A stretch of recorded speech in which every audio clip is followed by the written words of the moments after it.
বেনমাজি মারা গেলে কি তার কবর হবে? শত শত আলেম ওলামার একই বক্তব্য, একই কথা। ওই কথাটাই আমি আজকে আপনাদের সৈয়দপুর থেকে, গাজীপুর থেকে আমি বলতে চাই। বেনমাজি যদি মারা যায় তাহলে চারটি কাজ করা যাবে না। এক, বেনমাজি যদি মারা যায় বেনমাজির গোসল হবে না। দুই, বেনমাজি যদি মারা যায় বেনমাজির জন্য দাফন কাফন হবে না। তিন, বেনমাজির জন্য দোয়া হবে না, বেনমাজির জন্য জানাজার হবে না। চার, বেনমাজিকে গোরস্থানে মাটি দেওয়া যাবে না, বেনমাজিকে দাফন কাফন করা যাবে না।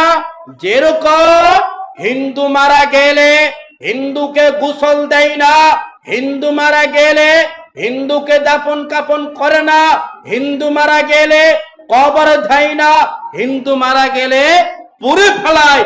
আর যিনি সালাত আদায় করে না, যিনি বেনমাজি, ওই মারা গেলেও গোসল করা যাবে না, ওই মারা গেলে গুরুস্থানে মাটি দেওয়া যাবে না, ওই মারা গেলে দোয়া করা যাবে না। জানাজার হচ্ছে একটি দোয়া, আল্লাহুম্মা গফির লাহু ওয়ারহামহু ওয়াআফি ওয়াআফু ওয়াকরিম নুজলাহু ওয়াওসি' মাদখালাহু ওয়াগসিলহু বিল মাই ওয়াস-সালজি ওয়াল বারাদ ওয়ানাক্কি মিনাল খাতায়া কামা ইউনাক্কা সাওবুল আবিয়াদ। তিনি আপনি বেনমাজির জন্য কি বলে, যিনি মারা গেল, যিনি জানাজার আপনি অংশগ্রহণ করেছেন, আপনি বলতেছেন আল্লাহুম্মা গফির লাহু, হে আল্লাহ তাকে ক্ষমা করে দাও, হে আল্লাহ তাকে মাফ করে দাও, হে আল্লাহ দুনিয়াতে যে স্ত্রী ছিল আল্লাহ এর থেকে তাকে ভালো স্ত্রী দান করো, দুনিয়াতে যিনি যেরকম সুখী ছিল আল্লাহ এর থেকে বেশি তাকে সুখী করে দিও। এরকম ভাবে আল্লাহর কাছে আপনি দোয়া করলেন, এটা দোয়া নয়। আল্লাহ রাসূল সাল্লাল্লাহু আলাইহি ওয়াসাল্লাম বলেছেন, সম্মানিত উপস্থিতি, বেনমাজি যদি মারা যায় তাহলে বেনমাজির জন্য দোয়া। যে সালাত আদায় করে না, দৌড়ে যান জানাজা পড়বার লাগা মসজিদের মাইক, তাহলে মসজিদ থেকে আমরা বেনমাজি বলে ঘোষণা দেই? হ্যাঁ, বেনমাজিকে আমি তোমাকে চিনি, আমি তো তোমার সমাজেই থাকি, তুমি কত ওয়াক্ত সালাত আদায় করো আমি এটা ভালো করে জানি।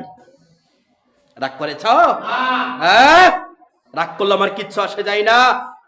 ইত্তাকুল্লাহ, আমি আল্লাহকে ভয় করি। ইয়া আইয়ুহাল্লাযীনা আমানুত্তাকুল্লাহ হাক্কা তুকাতি ওয়া লা তামুতুন্না ইল্লা ওয়া আনতুম। কথাটা বলে যাচ্ছে, ইজ্জতের মালিক হচ্ছে একমাত্র আল্লাহ, পৃথিবীর কোনো মানুষ ইজ্জত দিতে পারে না। আমি তোমাকে বলছি, তুমি যেন কত ওয়াক্ত সালাত আদায় করো এটা আমি ভালো করে জানি। তুমি যদি নামাজ না পড়ো, তুমি আমার মুসলিম বলে দাবি দাও। আমি সালাত আদায় করিনি, যিনি সালাত আদায় করে না ওই কি বলেন? ওই কি? যিনি সালাত আদায় করে না ওই হচ্ছে কাফের। সালাত আদায় করো না, মসজিদের পাশে বসে দেখো, মসজিদের সামনে বসে দেখো, মসজিদের আশেপাশে ঘুরে যাও, তুমি সালাত আদায় করো না, তুমি হচ্ছে অমুসলিম, তুমি কাফের। তোমার জন্য দোয়া করা যাবে না, তোমাকে গুরুস্থান মাটি দেওয়া যাবে না।